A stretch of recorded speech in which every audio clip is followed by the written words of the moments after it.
Hey, fellow dads, welcome back to the channel. It is Gerald, Mr. BPOZ, and today we have a very tough, kind of tricky topic to talk about. I know it's definitely a topic that dads don't want to talk about, and maybe some of us dads were teased and made fun of for even thinking about doing something like this, and that is being vulnerable. It is literally one of the hardest things to master as a young man in this world. Society doesn't necessarily respect it, but it is necessary for your own personal growth as a dad and, more importantly, as a man. And that vulnerability is necessary anytime you're trying to reconcile the past. And I'm not necessarily always talking about reconciling the bad things, but basically coming to terms with the sum of all things, the goods and the bads, the highs and the lows, and all of the in between. You know, our lives are like a journey filled with highs and lows, twists and turns. Each experience leaves its mark, shaping who we are today. But here's the thing, we're not defined by our past. By embracing vulnerability and honesty with ourselves, we can rewrite our narratives and find healing and growth. Let's start by creating a timeline. Think back to the most significant events of your life. What were they? How did they shape you? How do you remember them? Was it a good experience? Was it a bad experience? Did it change your view of the world? Did it alter how you saw yourself? These are the types of questions I want you to ask as you're going through what you remember about how you got to today.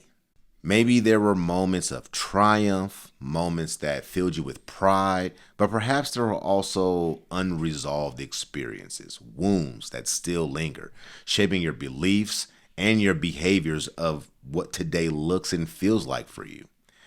Our past experiences, they're like pieces of a puzzle, shaping our beliefs, our fears, our loves, and our hates. But here's the beauty. We have the power to reconcile those pieces to find healing and growth. One powerful exercise in this journey is writing a letter to your younger self.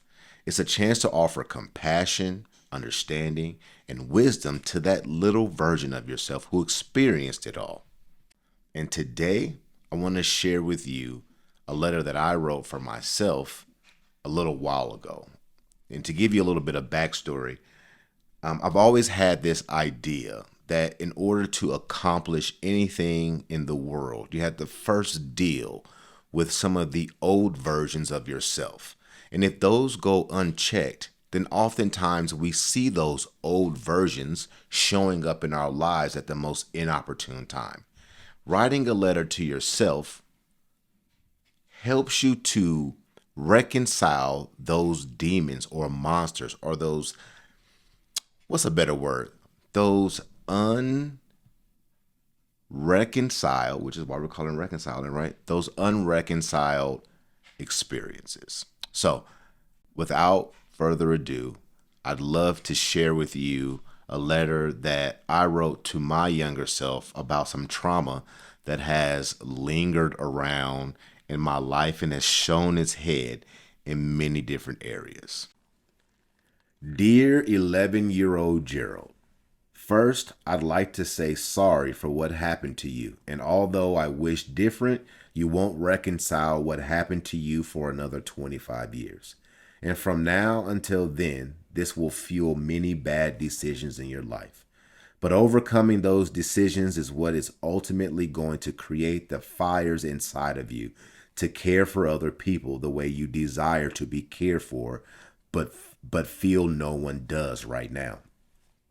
This process is going to create a storm so strong in you about giving the world positive energy and helping other people do the same that they will eventually begin calling you Mr. BPOZ, short for Be Positive.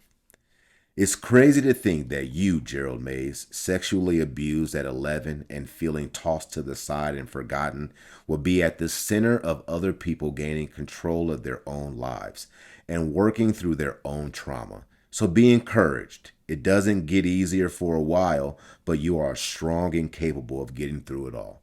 P.S. You find a wife that loves you as well as children who never had to deal with, excuse me, that's a little tough to read. You find a wife that loves you as well as children who never had to deal with the fear you developed over time. I love you, little buddy. You are my beginning. Love, future Gerald Maines. So I thank you for indulging me in my letter. I felt it necessary to provide some insight into some of my own past struggles and trauma as well. As you can see, I was molested at 11 years old. So I too have my own trauma. And if there's anything that I would say about my own past trauma is very simple. If I can get through it, so can you. And there you have it.